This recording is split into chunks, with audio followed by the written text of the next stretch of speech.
So first off, it's been a crazy week. Look at that hair. Look at that hair, son. Second of all, I kind of want to give a little bit of advice. Where's my hat? I don't know where it's at.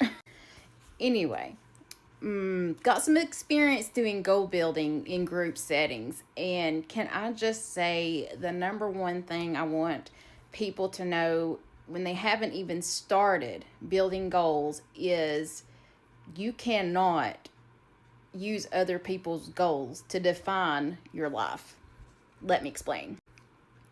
We all go through things at different times. Some of us get married when we're young, some when we're old, some of us get a job at a certain time, go through a disability. So it's really hard to just put up on the screen a little thing and say, okay, this is how everybody should be.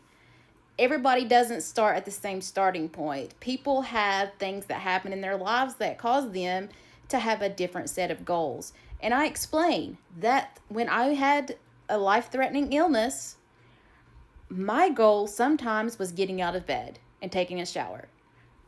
Do you get what I'm saying? Sometimes you have to start with the small things and mark it off as something that you've done for that day. Now, I'm not saying that we can't have high and lofty goals. That's not what I'm saying. But if you're starting into goal building or you're starting into making a plan of something that you want to do with your life, you cannot look at Facebook, TikTok, or Instagram to really get engaged where you need to be.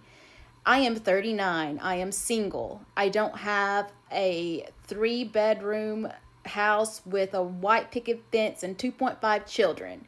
That is just not where I am right now.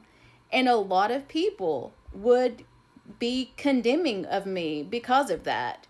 And I have gone through some things and I have visited some places that I hope other people don't have to. And I just think we need to use these experiences, these things that I've been through when there wasn't YouTube to help with mental health, when there wasn't this and that going on, to help some people.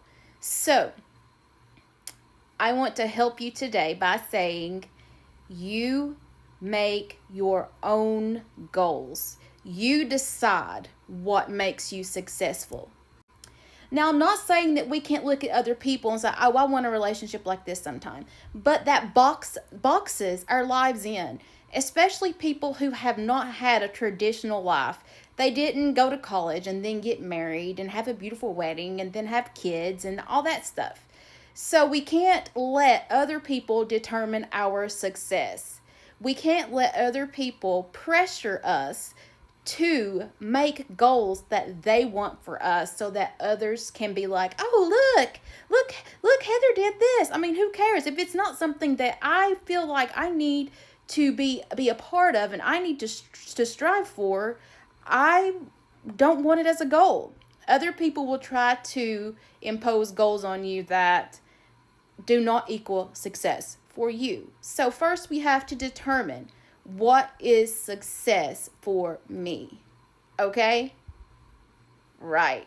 What is success for you? Not what is the norm of the day. Can I tell you my life is nothing considering normal. Not at all. But I still have things I'm striving for. I still have goals to make. I am still working to be successful. And I have met a huge goal coming off disability. And I have met huge goals of recovering and being in recovery from mental health issues. And I have had to stand in the fire during a time when it was much more stigmatized to even speak about having mental health issues. But I'm going to continue giving some goal building type talks that I did while I was working at Inpatient. And I just want all of you all to know you are important.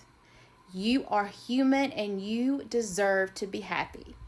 And sometimes we have to kind of say, I am setting this person aside and I'm going to determine what my success is.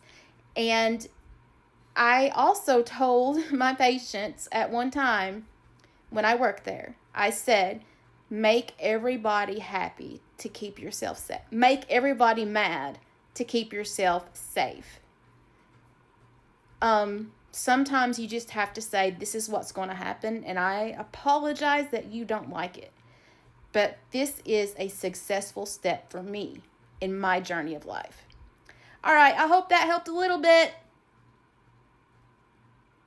Give me some feedback.